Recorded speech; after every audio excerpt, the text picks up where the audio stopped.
We've all heard about Python and all of the great things it can do, but we haven't really heard about why we shouldn't learn it or why it's not the best language out there. And in this video, I just want to address some of the downsides that you have with Python. So I guess the first and utmost reason to not learn Python is that it is a very slow language. As you may know, Python gets executed line by line, which means that it has to calculate everything as it goes through. It checks for errors as it goes through, and once you have an error, it's going to crash the entire program. So it has to do everything during runtime instead of compiling it before, such as Java, which makes it significantly slower because it requires a lot of processing power, which means if you have a slow computer, you're going to be wasting a lot of time in Python waiting for these compilations. A second downside to Python is that we use spaces to create new blocks. It means every time we have a for loop, we just have to create a new space under it to create the next line, to show that it's part of the same block.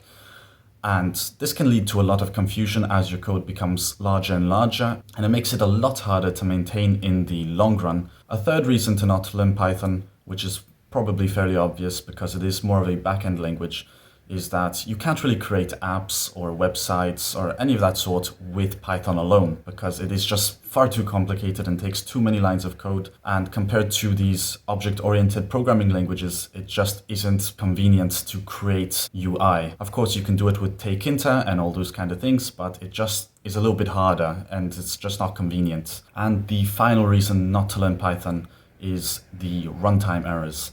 These only appear during runtime, as in the name, but that can be really annoying because sometimes you'll run the program and it will execute so many lines of code, and then you will reach the point where your program crashes. So it's going to execute all of the program until it runs into the error. And unlike the other languages that already know that the error is there and prevent you from compiling the program, Python will let you execute line by line all of the code until it runs into the error, leading you to have a runtime error. And this can be seen as an inconvenience if you want your code to be highly maintainable, and if you want to debug your code, this just makes it a bit more difficult to find those bugs. But yeah, I mean, it was really hard to find these reasons not to learn Python. As you can see on my channel, the only thing I do these days is use Python, and I'm very curious to see what alternatives they'll have in the near future, because as you may know, Python is highly reliable, and also, I mean, Python is a very old language, which means if you have any problems, any bugs, there's almost a 100% chance you'll find it on the internet because there's so much documentation.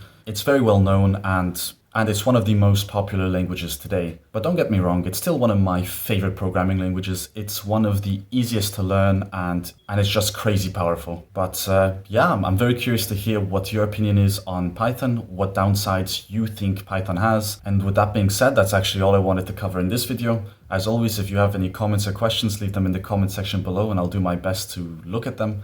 Otherwise, I'll see you guys in the next video.